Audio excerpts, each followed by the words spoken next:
크로스 밸리데이션에 대해서 조금 더 추가 설명을 드리도록 할게요. 크로스 밸리데이션에서 이것을 하는 이유를 가만히 한번 다시 생각을 해봅시다. 우리가 어떤 도메인이 있다고 가정을 해보세요.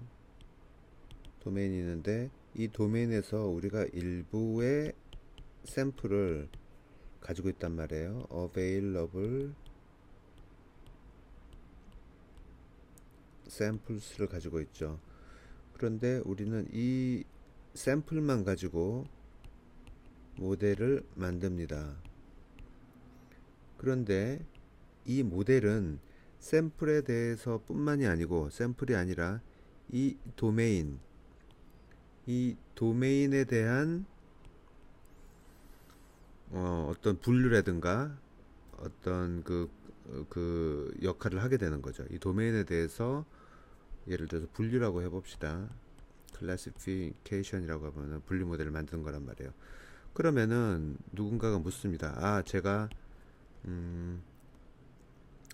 이 샘플 데이터로부터 이런 훌륭한 모델을 만들었는데 이 모델은 이 도메인에 대해서도 잘 작동을 할 겁니다.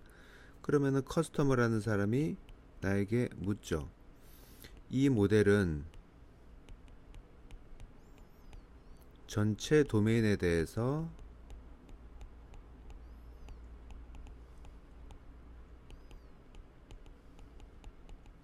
어느 정도의 성능을 가질까요?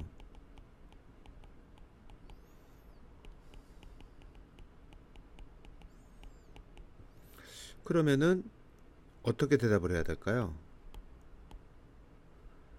왜 그러면은 내가 샘플 데이터만 가지고 있는데 샘플 데이터가 아닌 것에 대해서는 내가 알 수가 없잖아요. 따라서 이럴 때는 에스티메이션을 해야 됩니다. 추정을 해야 되겠죠. 추정하는 한 가지 방법 중에 하나는 뭐냐면은 이렇게 도메인이 있고 내가 샘플이 있으면은 샘플 가지고 하고 그 다음에 이것에 대해서 테스트하는 것은 거의 뭐와 유사할 거라고 생각을 하냐면은 이것을 똑같이 나눠서 요걸로 트레이닝을 하고 요걸로 테스트를 하는 거, 이것과 같은 비율이라고 하면은, 예를 들어서 지금 샘플이라는 것이 만약 이렇게 한번 써볼게요. 만약 샘플이 균등하게 수집되었다고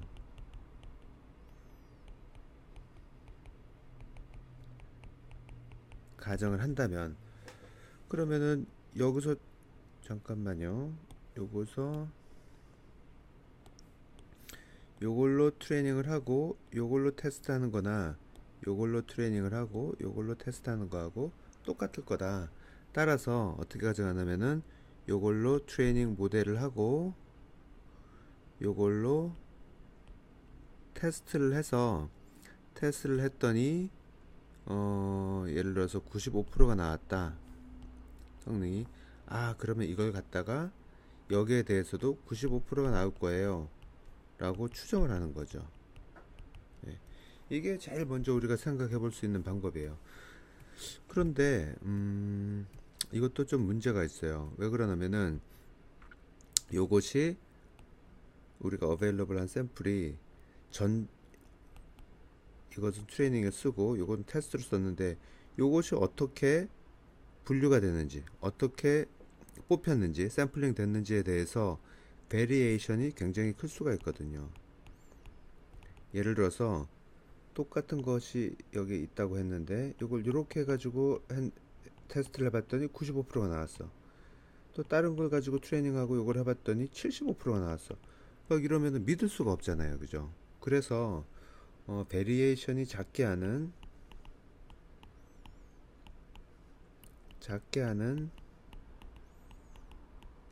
추정 방법, 에스티메이션 방법을 생각하게 되는 겁니다. 그래서 계속 이어서 얘기를 해볼게요.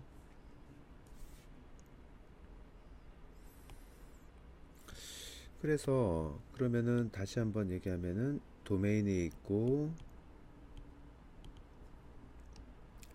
샘플이 있다고 해봅시다. available 샘플이 있다고 해봅시다. 요것을 제가 이쪽으로 빼가지고 이렇게 가정을 해볼게요. 이거를 첫 번째 방법은 한 번에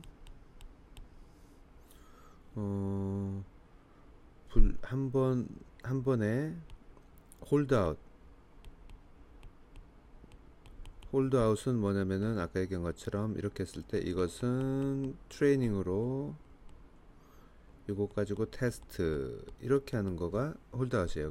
그런데 아까 이것의 문제는 베리에이션의 문제가 있었잖아요.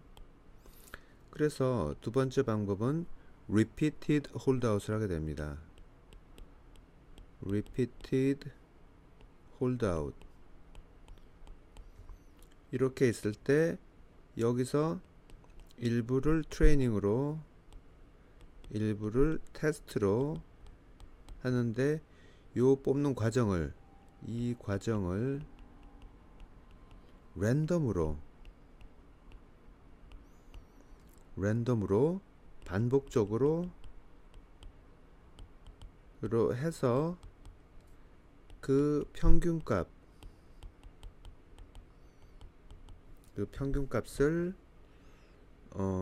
최종값으로 최종 추정치로 사용을 하겠다 라는 것이 두 번째예요. 그런데 여전히 여기에서도 베리에이션에 문제가 있습니다. 여러가지 실험을 해보면요, 이렇게 해봤더니 만약에 10번을 했다고 하면은 한 번은 73%가 나왔고 두 번째는 87%가 나왔고 세 번째는 82%가 나왔고 네 번째는 75%가 나왔고 베리에이션이 스탠다드 디비에이션이 굉장히 이제 크다는 말이죠. 그래서 이것을 어떻게 줄이는가가 문제였는데, 그걸 위해서 우리가 세 번째 방법, 홀드아웃은 홀드아웃 방법인데 좀 시스테믹하게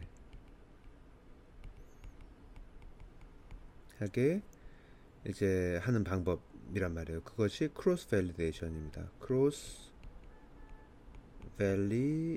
밸리데이션 방법인데요. 이것은 우리가 가지고 있는 샘플을 만약에 K 폴드라고 하면은 K 폴드 크로스 밸리데이션이라 쓰는데요. K를 만약에 10으로 한다. 그럼 이것을 10개로 나눠서요.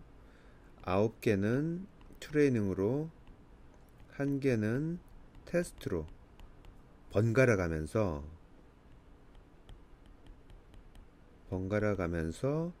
K번 반복해서 그 최종값의 평균을 내면은 그 평균값을 우리가 최종 추정치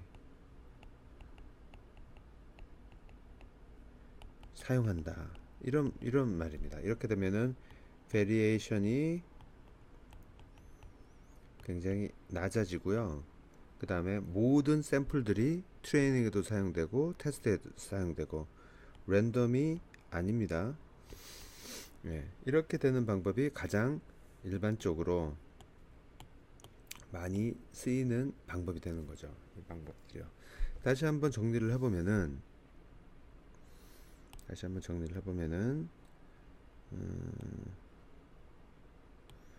우리가 전체 도메인에서 샘플 전체를 가지고 만든 모델이 여기에 대해서 얼마만큼의 성능을 가지는가 라는 것을 추정하는 것이 우리가 원래 하려고 하는 거고요. 그 방법으로 제가 그림을 표시하기 위해서 이렇게 해볼게요. 이렇게 그 방법으로 요것을 가지고 제가 10fold cross validation을 하면은 10개의 모델이 나오는 거예요. 모델이 1, 모델 2. 하지만 이것은 일부만 가지고 한 거죠. 그죠? 일부만 가지고 한 거죠. 이렇게 돼서 모델 10개가 나오는 거고요. 이것은 트레이닝이 10분의 9만 가지고 한 거예요. 10분의 9만 가지고 10분의 9만 가지고 트레이닝을 했습니다. 이걸 가지고 10분의 1로 테스트를 한 거죠. 나머지 10분의 1로 테스트를 했더니 이것이 85%가 나왔고, 이것이 87%, 이것은 91%, 이것은 86%, 뭐 이렇게 나왔단 말이에요. 이것을 평균을 냈더니 예를 들어서 88%가 나왔다라고 가정을 해보세요. 예. 그러면 이 88%라는 것은 뭘 얘기하는 거냐? 요 모델에 이것이 88%라고 가정을 하고 있는 거예요. 그래서 여기서 다시 얘기하면은 요 모델은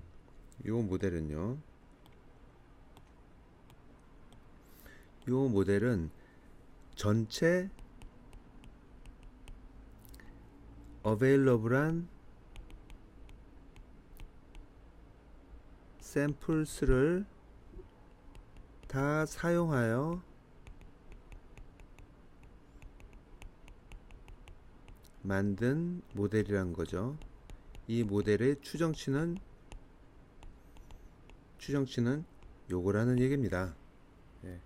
그리고 이 모델은 예를 들어서 요 모델은 제가 이렇게 얘기해 볼 수가 있어요. 이런 질문도 좀 들어왔었던 것 같은데, 이 모델은 제가 예를 들면은요,